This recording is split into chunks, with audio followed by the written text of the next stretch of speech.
દારૂ મુક્ત ગુજરાત આ છે તંત્રનો સંકલ્પ, પણ બહુચરાજી જેવા પવિત્ર યાત્રાધામમાં દારૂનું દૂષણ કેવી રીતે ફેલાઈ રહ્યું છે? ધાર્મિક મહત્વ ધરાવતા સ્થળે લોકો સામે દારૂ વેચાતો હોય તો જવાબદારી કોની?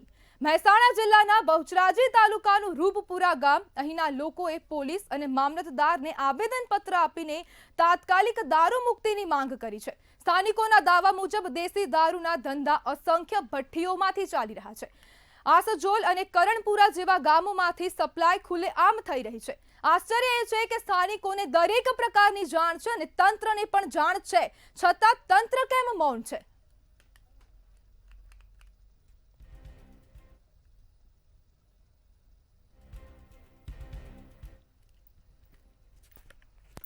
ત્યારે દારૂ મુક્ત ગુજરાતના દાવા હવે પોકળ સાબિત થઈ રહ્યા છે અને તંત્ર હવે કઈ ઊંઘમાં છે તે જોવાનું રહે છે. અને લૂંટ અને જે ચોરીના બનાવો છે તે રૂપપુરા ગામના આસપાસ સતંદર વધતા જઈ રહ્યા છે અને હવે રૂપપુરાના ગામના લોકોએ આવેદનપત્ર આપીને દારૂ મુક્ત રૂપપુરા બનાવવાની માંગ કરી છે. ત્યારે પ્રશ્ન તંત્રને સીધો એ છે કે શું યાત્રાધામમાં આવી સ્થિતિ થવી જોઈએ? સ્થાનિકોના આહવાન પર તંત્ર ઊંઘતું કેમ લાગે છે? જ્યારે સીધા પ્રશ્ન હવે તંત્રને થઈ રહ્યા છે કે હવે દારૂ મુક્ત ગુજરાતનો દાવો સાચો છે કે ખોખલો, તે આવા અનેક પ્રકારના જે ઘટનાઓ સામે આવતી હોય છે તેના પરથી સાબિત થાય છે. જ્યારે દારૂ મુક્ત ગુજરાતનો નારો માત્ર પતંગ છે કે નીતિ? હવે દારૂ મુક્ત ગુજરાતના હવે સરકાર દ્વારા પણ તંત્ર દ્વારા પણ અનેક પતંગો પણ લખવામાં આવી રહ્યા છે, પરંતુ તે જે હકીકત શું છે તે હવે પોલીસ તંત્રને પણ ખબર છે અને સરકારને પણ ખબર છે. જ્યારે પોલીસ પેટ્રોલિંગ છતાં દારૂનો વ્યવસાય યથાવત જોવા મળી રહ્યો છે.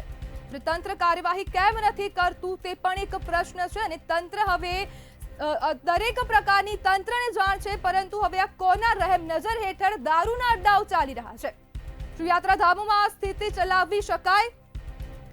તેવો પણ એક પ્રશ્ન છે. તંત્રને આ સીધા પ્રશ્નો થઈ રહ્યા છે. સ્થાનિકોના આહવાન પર તંત્ર ઊંઘતું કેમ જોવા મળી રહ્યું છે? સ્થાનિકો અને નાગરિકોને પણ હવે મામલતદાર અને પોલીસને આવેદનપત્ર આપીને પોતાની જે વાત તે છે મૂકવી પડે છે, પરંતુ તંત્ર હવે ડાયરેક્ટ જાતે જ આ કેમ કામ કરતું નથી? દારૂ મુક્ત ગુજરાતનો દાવો સાચો છે કે ખોખલો, તેવી આવી અનેક પ્રકારની ઘટનાઓથી સાબિત થઈ જાય છે. ક્યાંક દારૂની ભઠ્ઠીના વિડીયો વાયરલ થતા હોય છે, તો ક્યાંક જે તંત્ર છે તે ક્યાં હફતાખોરીમાં પણ જોવા મળતું હોય છે. જ્યારે પોલીસ પેટ્રોલિંગ છતાં દારૂનો વ્યવસાય યથાવત જોવા મળી રહ્યો છે. જ્યારે તંત્રને અને પોલીસ સ્ટાફને દરેક પ્રકારની જાણ છે, સ્થાનિકોને પણ જાણ છે, પણ તંત્ર કેમ હવે આ ખાડા કામ કરી રહ્યું છે?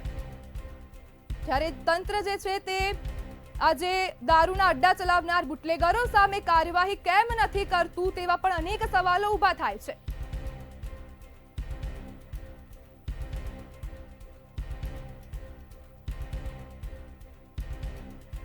આપણી સાથે અરજદાર મનોજસિંહ જોડાઈ ગયા છે. જી, તંત્ર સામે હવે શું રજૂઆત છે? હેલો હેલો જી મનોહરસિંહ, તંત્ર સામે તમારી હવે શું રજૂઆત છે? તંત્રની સામે અમારી એક જ હવે રજૂઆત છે કે અમારા બેચરાજી તાલુકાના રૂપપુરા ગામમાંથી જડબે-સલાક દારૂ બંધ કરવામાં આવે. આ રાષ્ટ્રનું ધન યુવા ધન છે અને આખું યુવા ધન આ ભરતામાં ધકેલાયું છે. શિક્ષણ ઉપર ખૂબ માઠી અસર થઈ રહી છે. 30 થી 35 વર્ષથી અમારા રૂપપુરાની અંદર દારૂ ગરાઈ રહ્યો છે. એના કારણે કેટલીય વિધવાઓ બની છે અને વિધવાઓના કારણે એમના બાળકો શિક્ષણ લઈ શકતા નથી. આ વિષય ઉપર ખૂબ ચર્ચા કરવાની જરૂર છે અને સરકારે પણ અમને અહીંયા ધારણા આપી છે કે ટૂંક સમયની અંદર રૂપપુરા ગામની અંદર દારૂને જડબે-સલાક બંધ કરવામાં આવશે અને આવા જે અસામાજિક તત્વો છે એમની સામે પગલાં ભરવામાં આવશે, એવી મામલતદાર સાહેબ અને અમારા બેચરાજી તાલુકાના પોલીસ ઇન્સ્પેક્ટર સાહેબ દ્વારા એમને વાત કરી છે. અમને જી મનોહરસિંહ, તમે જે પ્રમાણે આવેદનપત્ર આપ્યું છે, રજૂઆત કરી છે, પણ હવે પોલીસે તમને શું જવાબ આપી રહી છે? પોલીસે અમને સકારાત્મક જવાબ આપ્યો છે કે આજ સુધી 30-35 વર્ષના સમયગાળા દરમિયાન રૂપપુરામાંથી કોઈ પણ લેખિત રજૂઆત આજ સુધી થઈ નથી. ત્યારે અમે જાગૃત યુવાનો, આ ગામના જાગૃત યુવાનો ભેગા મળીને અમે એક નિર્ણય કર્યો કે આપણે યુવા ધનને જો બચાવવું હશે, રાષ્ટ્રના ધનને જો બચાવવું હશે તો આ ગામની અંદરથી જડબે સલાક દારૂ બંધ કરવો પડશે. એટલે પોલીસ તંત્ર પણ અમારી સાથે રહીને કામ કરશે, અમને વિશ્વાસ છે. જી મનોહરસિંહ, જોડાવા બદલ આપનો આભાર.